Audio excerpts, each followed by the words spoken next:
하나님 감사합니다. 우리를 자녀 삼아 주시고 월요일 새벽에 주 앞에 나와 말씀과 기도로 하루를 시작하게 하시니 감사합니다.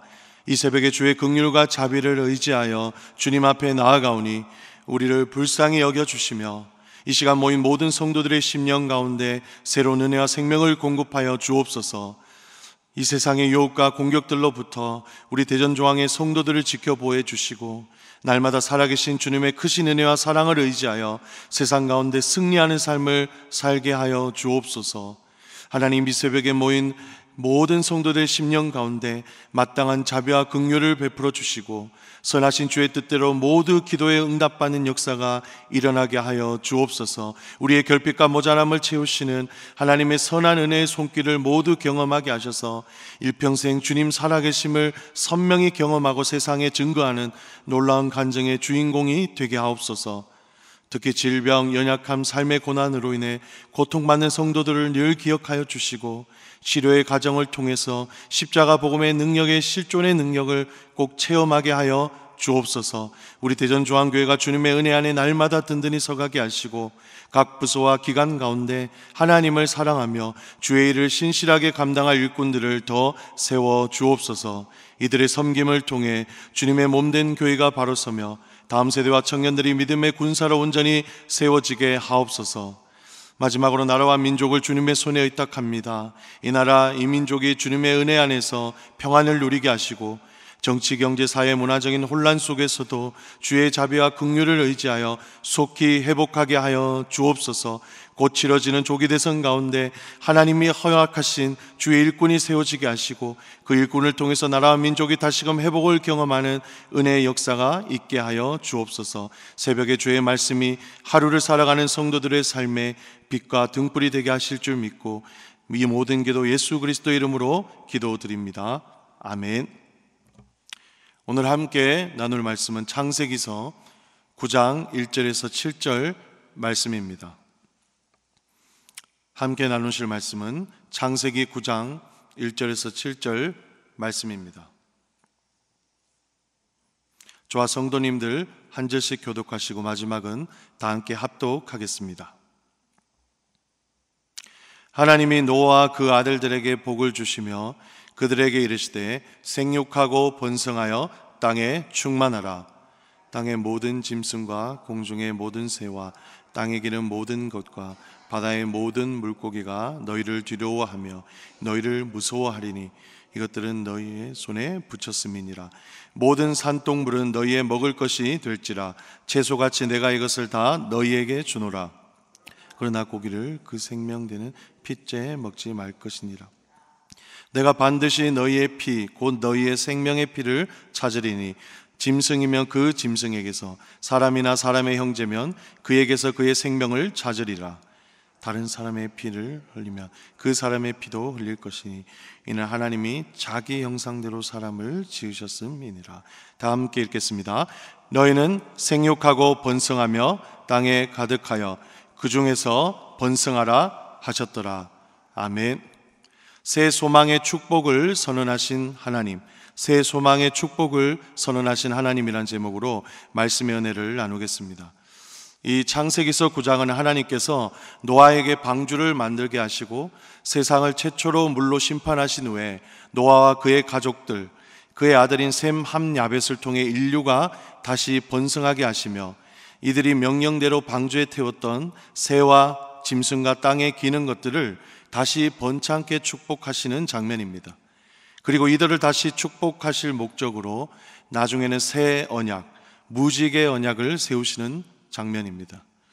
1절을 보시죠. 하나님께서 직접 홍수 심판을 600일이 넘도록 주관하시고 방주에서 육지로 나와 생명을 보존한 노아와 아들들을 축복하시는 장면이죠. 노아와 그 아들들에게 복을 주시며 라고 말씀했습니다. 여기에서 복은 히브리서 원어로 바라크라는 동사가 쓰이고 있습니다.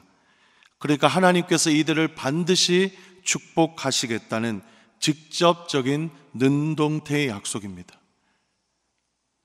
창세기 6장에서 인간의 아들, 딸들이 세상의 자녀들과 혼인하는 등 불순종을 저질렀습니다. 그러자 이 하나님께서 사람 지으신 것을 한탄하시고 처음으로 죄가 가득한 세상을 심판할 것을 결단하셨습니다. 이 심판 이전에 창세기 1장 28절을 보시면 하나님이 그들에게 복을 주시며 하나님이 그들에게 이르시되 생육하고 번성하여 땅에 충만하라. 땅을 정복하라. 바다의 물고기와 하늘의 새와 땅에 움직이는 모든 생물을 다스리라고 하는 번성의 축복을 주신 것을 알 수 있죠.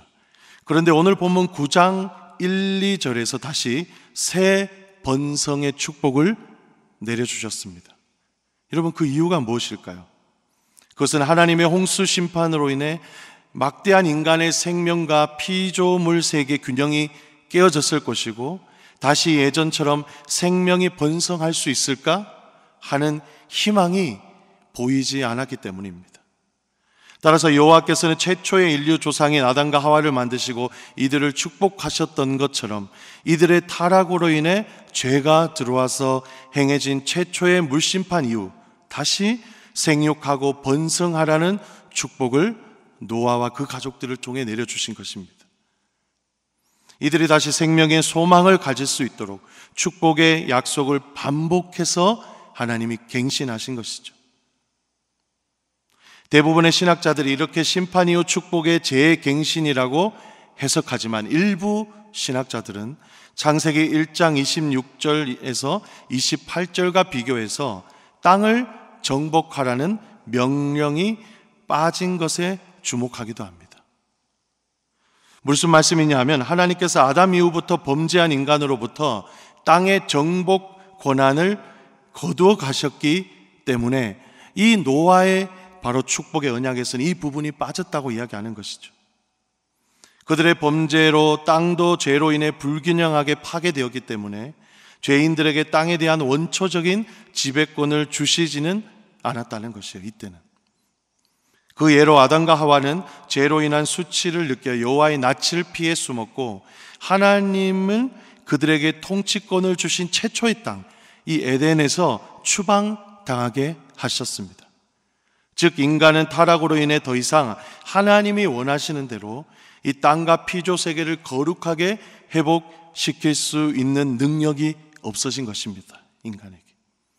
그래서 로마서 8장 18절에서 23절에 죄인들과 함께 고통받고 있는 모든 피조 세계가 죄인들이 아니라 온전히 하나님을 사랑하고 믿는 그의 아들들이 나타나 그리스도 안에서 완전히 회복될 날만 기다리고 있다고 말씀한 것입니다. 이 바울의 고백이죠.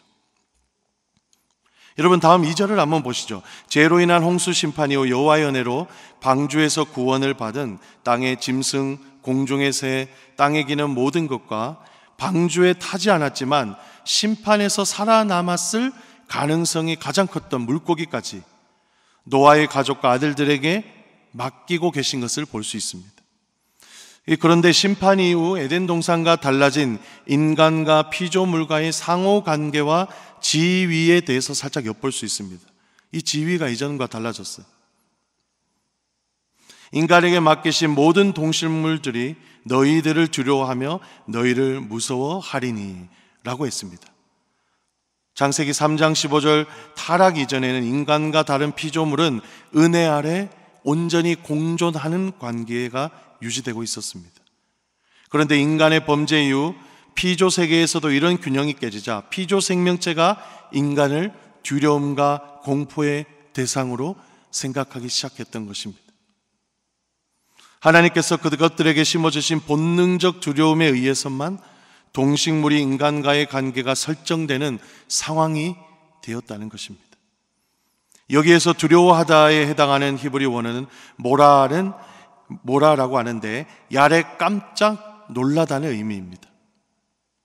하나님께서 동물에게 주신 이 생득적 공포가 있었다는 것을 의미하죠. 인간을 향한 공포. 이렇게 인간의 죄로 인해 동식물과 주종관계처럼 불편한 지위가 설정되었지만 하나님의 명령과 축복의 약속에서 권위를 얻어 인간은 계속해서 동일하게 이들을 지배할 수 있었던 것입니다. 심판 후 하나님께서는 인간의 권위와 지위도 여전히 죄 아래 있는 인간이었지만 은혜 아래서 이어가게 해주셨습니다. 심판 후 이렇게 자연 환경은 물론 동식물과의 관계에서도 새로운 지위로 인한 변화가 있었는데요. 특이한 것은 3절에 최초로 산 동물, 살아있는 동물, 즉 짐승을 육식할 수 있도록 허용하신 것입니다. 그런데 이 와중에도 산동물이라고 제한하여 다른 짐승에 의해 찢겨져서 부상을 당하거나 이미 죽어 있는 시체인 짐승은 제외하신 것으로 이해를 해야 합니다. 이것은 후에 출애굽기 22장에 보면 율법으로 명문화되기도 합니다.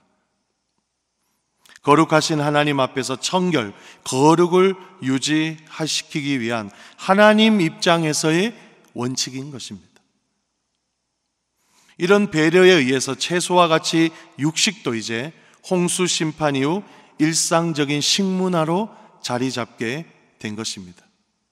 여러분, 이에 관해서도 여러 가지 의견이 있지만 분명한 것은 홍수로 말미암아 피조 세계와 자연 환경과 하나님의 마음, 심중이 변했기 때문에 바로 육식을 허용하신 것이라고 많이 주장합니다. 그래서 인간에게 가장 그 환경에 적합한 삶과 식문화를 하나님께서 허용하신 것이죠.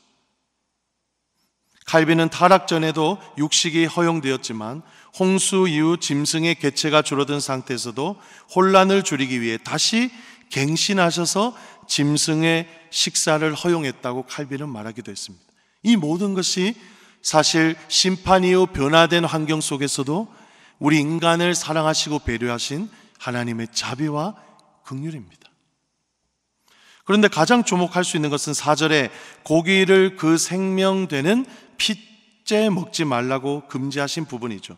생명체는 인간이든 짐승이든 일정 양의 피를 흘리면 생명 유지와 관계가 있기 때문에 성경은 생명을 상징하는 피를 먹는 것을 엄격히 금합니다.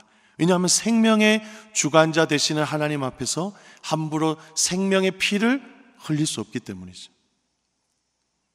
그래서 두 가지 이유가 있습니다. 모든 생명의 피는 하나님의 것으로서 인간이 그 주권을 절대 침해할 수 없다는 것이죠. 두 번째는 짐승의 피이기는 하나 피를 먹는 것이 일반화되면 사람의 피까지 생명까지 경시될 우려가 있기 때문입니다.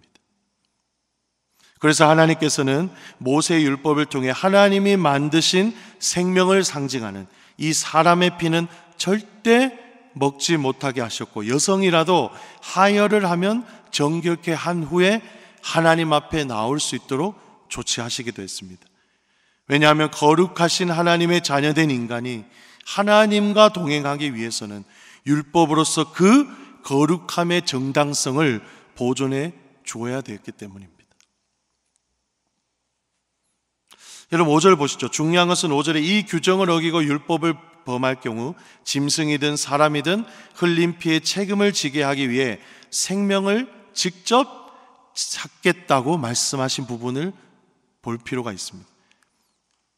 여러분 여기에서 찾는다는 하나님께서 끝까지 추적하시겠다는 강한 어조를 담고 있습니다. 생명을 해쳐 피를 흘리게 하시는 범죄를 끝까지 추적하셔서 징벌하시겠다는 것이죠. 그런데 사실 짐승은 영혼이 없는 존재이기 때문에 율법 조항에 대한 책임을 묻는 의미는 없지만 짐승까지 처벌함으로써 지배권을 가지고 있는 사람에게 하나님이 주신 생명에 대한 소중함을, 경각심을 일깨워주기 위해서 이렇게 하신 것입니다. 그런데 5절 말미에 사람이나 사람의 형제면 그에게서 그의 생명을 찾으리라 라는 부분을 여러분 직역하면 사람의 손, 곧 모든 사람의 형제의 손에서, 모든 형제의 손에 의해서라고 해석할 수 있는데, 이 말의 정확한 의미는 사람이 같은 사람의 피를 흘리면 그에게도 똑같이 책임을 묻겠다라고 우리는 해석할 수 있습니다. 사람의 피를 흘리면 그 사람의 피도 흘릴 것이니에서 보듯이 하나님이 지으신 사람과 형제의 생명을 상하게 하는 일에 대해서는 엄히 처벌하신다는 것입니다. 특히 사람이 그 피를 흘릴 것이니 부분은 여러분 더 조금 정확하게 해석하면 사람에 의해 그 피를 다시 도로 흘릴 것이라, 찾을 것이라로 생각해야 됩니다. 즉 피의 보복을 하되 이전의 홍수 심판처럼 직접 하나님께서 사람을 다 징벌하시는 것이 아니라 하나님께서 사람을 통해서, 형제를 통해서 이제는 간접적으로 그 사람에게 생명을 빼앗아간 책임을 묻겠다고 말씀하고 계신 것입니다. 이런 맥락에서 모세 시대 때는 고엘, 피해 보복자 제도가 있었는데 이것을 성문화시켜서 계획적이고 의도적인 살인에 대해서 직접 사람이 사람에게 책임을 묻는 제도를 하나님께서 후에 시스템화 시키셨습니다. 여러분, 여호와께서 노아와 그 자녀들을 출방주시키시고 새 축복의 언약을 선언하시면서 왜 이렇게 사람의 피와 생명에 대해 섬세하게 말씀하고 계시는 걸까요? 집요하게 왜 이렇게 피에 대해서는 벌하시겠다는 것이죠? 6절 하반절을 보시죠. 이는 하나님이 자기 형상대로 하나님을 지으셨음이니라.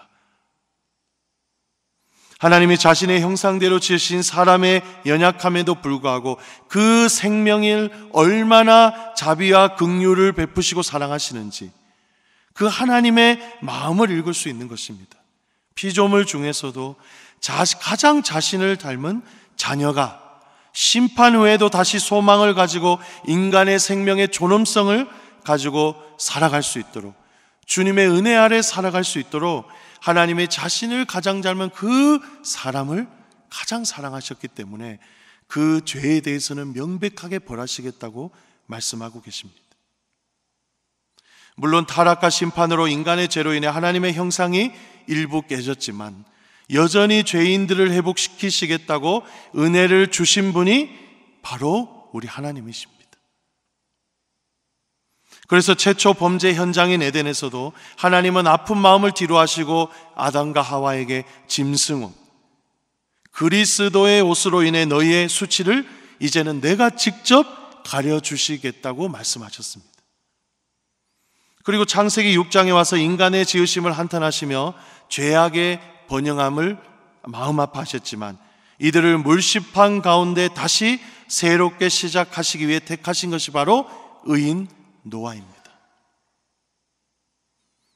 우리는 노아와 가족들의 방주 구원이라고 생각하지만 사실 이들을 통해 구원받을 우리의 계보를 이어가게 하시기 위해서 이전 것을 잊으시고 새로운 피조물로 만드시기 위해 그 고통스러운 홍수 사건을 하나님께서 감행하신 것입니다.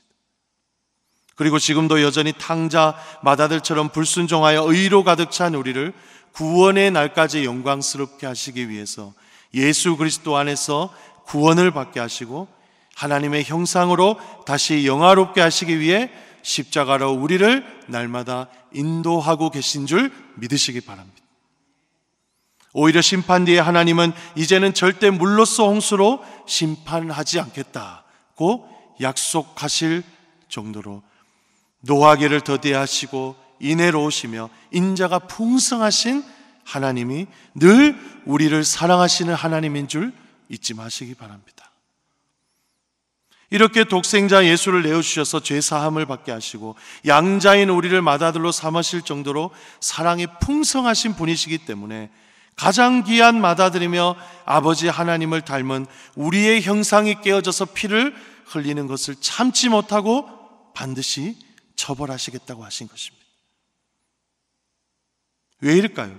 우리 인간을 살해하는 것, 우리 인간에게 피를 흘리게 하는 것은 하나님의 땅에서 간접적으로 곧 하나님을 상하게 하는 것이며 그분을 모독하는 하나님의 형상 파괴죄가 되기 때문입니다. 그래서 자신을 가장 닮은 아들인 우리를 하나님께서 사실은 가장 사랑하시기 때문에 엄격하게 처벌하실 것입니다. 여러분, 그래서 마지막 7절을 보시죠. 자신이 가장 사랑하시는 우리를 위해서 그 중에 번성하라. 인간이 멸망으로 가는 것을 원하지 않으시고 형벌 대신 결국 이 심판 후에 더욱 소망을 가지고 생명을 바라기를 원하셨기 때문에 새 축복과 새 언약을 다시 주신 것입니다. 따라서 우리는 하루를 살아가더라도 이렇게 자기 아들을 내어주셔서 우리에게 산 소망과 생명을 주신 하나님을 위해 이 세대와 방주 심판 때처럼 죄악이 번영한 이 시대를 따르지 않고 오로지 하나님의 선하시고 기뻐하시고 온전하신 뜻을 구별하여 하루를 살아가야 될 줄 믿습니다. 모두 우리 오늘 대전중앙의 성도 여러분, 하루를 살아가실 때 이 하나님의 새로운 언약과 소망 아래서 날마다 생육하고 번성하는 축복을 누리시는 모든 성도들 되길 바랍니다.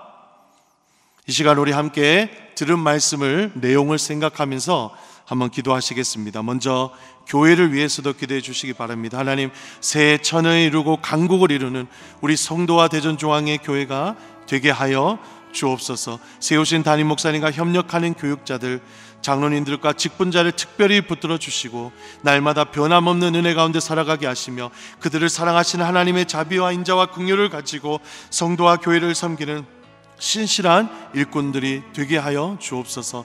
나라를 위해서도 기도하시기 원합니다. 우리나라가 정치, 사회, 경제적으로 혼란스러운 상황들에 있지만 이 시기를 주님의 은혜와 긍휼 아래 잘 이겨내어서 하나님의 뜻만 온전히 세우는 나라가 되게 하여 주옵소서. 6.3 조기 대선에 하나님의 허락하신 지도자를 세워주시고 주의 뜻에 합당한 나라와 국민을 섬기는 지도자를 하나님 온전히 세워 주옵소서. 이 시간 주여 한번 간절히 부르짖고 기도하겠습니다. 주여, 아버지 하나님 감사합니다. 오늘 하나님 새벽에 월요일 새벽 말씀을 통해서 하루를 살아가는 성도님들에게 하나님 노아와 그 가족들을 출방주시키시고 다시금 이들에게 산 소망과 은혜를 주신 하나님의 사랑에 대해 깨닫게 하신 하나님 감사합니다. 하나님, 우리 같은 죄인들, 하나님 세상의 악이 번영함을 보시고 이 세상을 지으심을 한탄하셨다 하셨지만 그럼에도 불구하고 하나님 편에서 먼저 우리의 손을 내밀어 주시고 우리를 구원하시겠다는 그 하나님의 자비와 긍휼을 기억하는 오늘 새벽이 되게 하여 주옵소서. 하나님, 무엇보다 우리를 보호하시고 하나님의 거룩한 땅에서 우리 자녀들을 지키시기 원하신 그 하나님의 은혜를 모두 체험하며 살아가는 우리 대전중앙의 성도들이 되게 하여 주옵소서. 하나님, 무엇보다 하나님 모든 것 위에 하나님께서 우리에게 생명을 주셨다는 것을 하나님 잊지 않고 우리에게 주신 이 생명을 빚제로 다른 것을 쓰지 않고 하나님의 나라와 의와 그의 영광을 위해 선신하고 봉사하는 우리 사랑하는 성도들이 되게 하여 주옵소서. 그래서 심판 이후에 오히려 용서와 심판 이후에 축복을 선언하신 그 하나님의 은혜, 우리를 생육하고 번성하게 하시는 그 사랑을 다시금 하나님 날마다 확신하며 하루를 살아도 주를 위해 살아가는 우리 귀한 성도들이 되게 하여 주시옵소서. 우리의 생명이 아니라 하나님 아버지께서 그리스도의 십자가 사랑을 통해서 확증하신 그 생명을 가지고 이제는 나의 삶이 아니라 사나 죽으나 주를 위해 살아가는 모든 성도들이 되게 하여 주옵소서. 하나님, 그래서 우리를 통해서 다시금 이 오염된 피조 세계와 교회 주변과 이웃과 사회와 환경과 열방에 우리가 그리스도의 심장과 복음의 말씀으로 주님 오실 때까지 다시 세상을 회복시키며 하나님 출방주시켜서 하나님이 새로운 인류를 이어가신 것처럼 우리를 통해서 이전 것은 지나갔으니 보라 새 것이 되었도다 하는 새날이 이루어질 수 있도록 하나님께서 은혜를 더하여 주시옵소서. 하나님, 우리는 연약하지만 우리를 사랑하시는 그분의 사랑과 긍휼로 인해서 날마다 살아갈 수 있음을 고백합니다. 아버지, 특별히 나라의 민족 주님 불쌍히 여겨 주시옵소서. 아버지, 6.3 조기 대선을 가운데 있는데 아버지의 나라는 더욱더 하나님 국론은 분열되고 하나님 시민들의 국민들의 마음은 더욱더 갈라지며 하나님 이들을 하나님이 주신 말씀과 지혜와 사랑으로 통합시키고 무엇보다 하나님이 기뻐하시는 방향대로 나라와 국정을 운영할 수 있는 지혜로운 하나님 리더가 세워지게 하여 주시옵소서. 그래서 절망 속에서도 여전히 우리나라와 민족을 위해서 일하시며 역사하시는 주님의 그 은혜를 다시 체험하는 시간이 되게 하시고 우리 하나님 믿는 자들이 더 먼저 깨어나서 열방과 민족을 주님께 올려드리기 위해서 기도하고 헌신하는 하나님 새로운 계기가 되게 하여 주시옵소서. 새 소망과 새 산소망의 선언이 선포될 수 있도록. 네, 이 시간은 우리 합심으로 다시 한번 기도하겠습니다. 매주 월요일은 특별히 성도들의 가정과 일터와 지역 사회를 위해서 기도하는 날입니다. 이 시간 기도하실 때 이번 한 주간 모든 성도들의 가정이 하나 되고 자녀들이 형통하며 영육 간에 강건하게 하옵소서. 성도들의 생업과 사업장마다 하늘의 문을 여시고 복을 내려 주옵소서. 성도들이 서는 곳마다 예수 그리스도의 향기를 나타내어 우리를 통해 지역사회가 복을 받게 하시고, 계속해서 담임 목사님을 위해 기도해 주시고, 함께 동역하는 장로님과 교육자들이 사랑으로 하나가 되어서 온 교회가 성령 충만한 가운데 다시 부흥의 역사를 기대하며 꿈꾸게 하옵소서. 성도의 가정과 지역사회를 위해서 합심으로 기도하신 후에 자유롭게 귀가하면 되시겠습니다. 이 시간 기도하실 때 먼저 저를 따라해 주시기 바랍니다. 주여 문을 열어 주옵소서. 주여 문을 열어 주옵소서. 주여 문을 열어 주옵소서. 주여 문을 열어 주옵소서. 다 같이 주여 한번 간절히 찾고 합심으로 기도하겠습니다. 주여, 아버지 하나님 감사합니다. 이 시간은 성도들의 가정과 일터와 지역사회를 위해서 하나님 간절히